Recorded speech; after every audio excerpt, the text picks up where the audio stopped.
Hola a todos. Hoy nos metemos de lleno en un auténtico rompecabezas jurídico.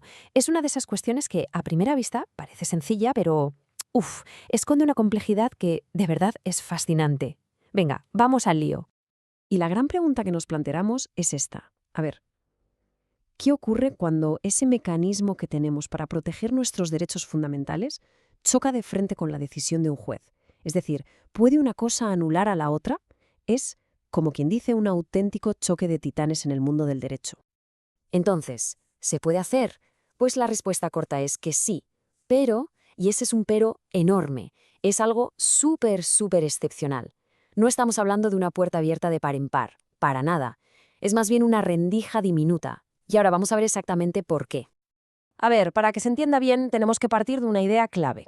La tutela es, digamos, el último cartucho para defender un derecho fundamental. No es un supertribunal al que se pueda ir para apelar porque sí. Por eso la norma general es tajante. La tutela no se usa para revisar sentencias. Punto.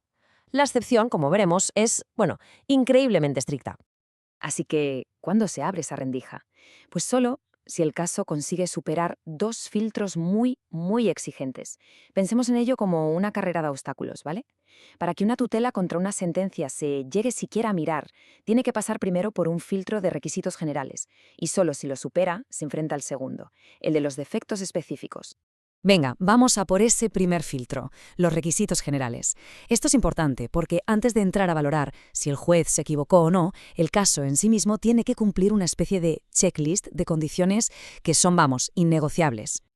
Y lo bueno de esta lista es que tiene toda la lógica del mundo. Fijaos, no se trata solo de creer que se tiene la razón. No, hay que demostrar que el asunto tiene una importancia constitucional de verdad, que es el primer punto. Además, que ya se han agotado todas las demás vías legales, o sea que no quedaba otra. Y por supuesto que se ha presentado a tiempo. Los otros puntos, en resumen, lo que buscan es que todo esté bien atado, que se identifique el problema claramente y que esto no se convierta en un bucle infinito de tutelas contra tutelas. Y ojo, esto es clave. La inmensa mayoría de los intentos de usar la tutela contra una sentencia se quedan aquí, en este primer filtro. No pasan. Es como un portero de discoteca muy estricto que está ahí precisamente para proteger la integridad de todo el sistema judicial. Pero bueno, imaginemos que un caso lo consigue, pasa ese primer control. ¿Y ahora qué? Pues ahora viene el segundo filtro, y aquí la lupa se pone directamente sobre la sentencia del juez. Ya no miramos el caso en general, sino que vamos a buscar si la decisión judicial tiene un tipo de fallo muy específico. Y aquí está la madre del cordero, por así decirlo. No vale con decir no estoy de acuerdo con lo que ha decidido el juez. Para nada. Hay que demostrar que la sentencia tiene un error de base, un fallo fundamental, una de esas causales específicas que la propia jurisprudencia ha definido. La analogía es perfecta. Es como buscar una grieta en los cimientos del edificio, no una mancha en la pintura. Vamos con un ejemplo para que se entienda bien. El defecto fáctico. Imaginaos la situación. Un juez basa toda su decisión en una prueba que resulta que no existe en el expediente. O al revés, que ignora por completo una prueba que es decisiva y no da ni una sola razón para hacerlo. Eso, claro, no es una simple diferencia de criterio, es un error garrafal en los cimientos de la sentencia. O pongamos otro caso, el desconocimiento del precedente. A ver, el sistema judicial tiene una jerarquía, ¿verdad? Si un tribunal superior, como el Supremo o el Constitucional, ya ha dicho cómo se tiene que interpretar una norma en casos parecidos, un juez no puede llegar y hacer como si no existiera. Ignorarlo sería básicamente como saltarse una regla del juego que ha puesto el árbitro principal.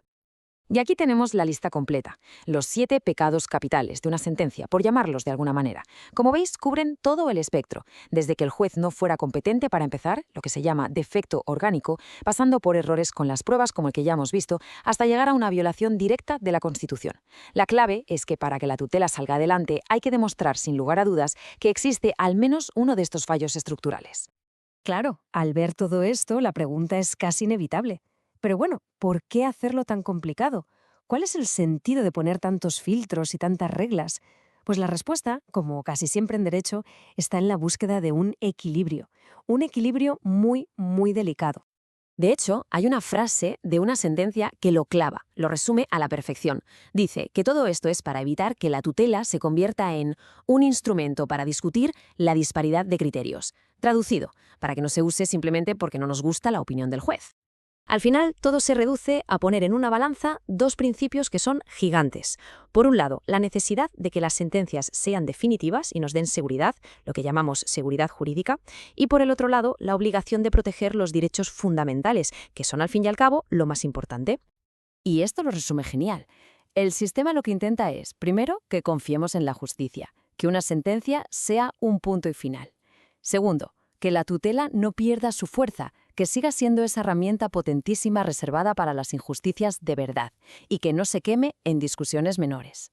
Y tercero, y más importante, que cuando todo lo demás ha fallado, de verdad exista una última puerta para proteger los derechos más esenciales. Y con esto llegamos al final, con una pregunta que realmente resume todo el dilema. En esa tensión constante entre proteger los derechos y dar seguridad jurídica, ¿dónde se pinta exactamente la raya? Es la gran pregunta, una que los sistemas legales de todo el mundo se hacen cada día. Muchísimas gracias por haber estado ahí para este análisis.